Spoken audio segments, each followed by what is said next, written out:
ব্রিজের ঢালে বিপজ্জনক গর্ত দীর্ঘদিন ধরে মানুষের ভোগান্তির কারণ হলো সেটা সহজে মেরামত হয় না।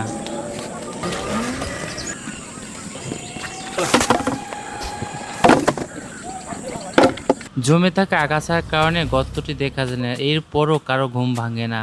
এ গর্তে পড়ে অনেক মানুষ আহত হয়েছে, কিন্তু তার হিসাব কেউ রাখে না। নাগরিক অধিকার সম্পর্কে এখনো আমাদের গ্রামের মানুষ সচেতন না। ব্রিজের ধারে রাস্তার পাশে এমন বিপজ্জনক স্থান থাকলেও কারো কোনো অভিযোগ নেই। এত পরিমাণ আগাছা জন্মানোর সত্ত্বেও এটা পরিষ্কার করার উদ্যোগ নেওয়া হয়নি।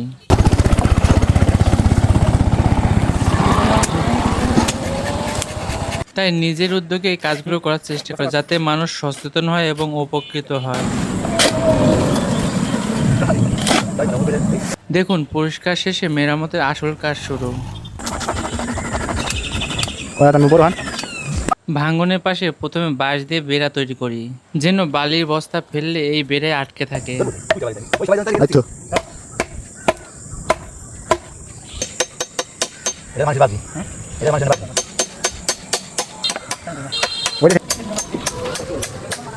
দিনরাত্রির এক করে এমন বিপজ্জনক স্তরে কাজ করা ততটা সহজ ছিল না, তবু মানুষের চলাচল নিরাপদ রাখার জন্য চেষ্টা করলাম।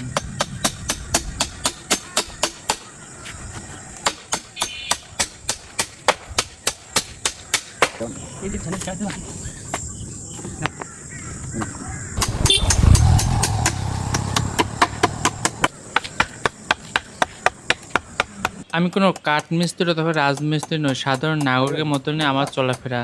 শুধু কাজের প্রতি প্রচণ্ড ইচ্ছার বলে এই কাজগুলো আমি করতে পারি, যার উৎস হচ্ছে প্রতিটা মানুষের সাপোর্ট।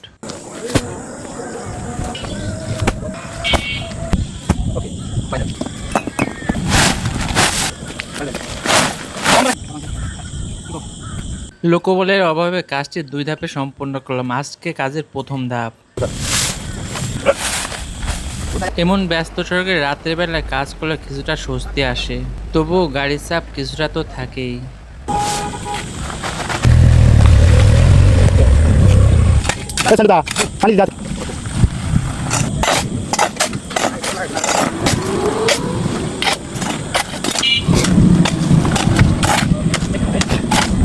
আকাশে প্রচন্ড মেঘ আর লাইটের আলোতে পোকামাকড় ভিড়ে কাজটি চালিয়ে নিলাম, তবে আগামীকালই পুরোপুরি কাজ শেষ করতে পারবো।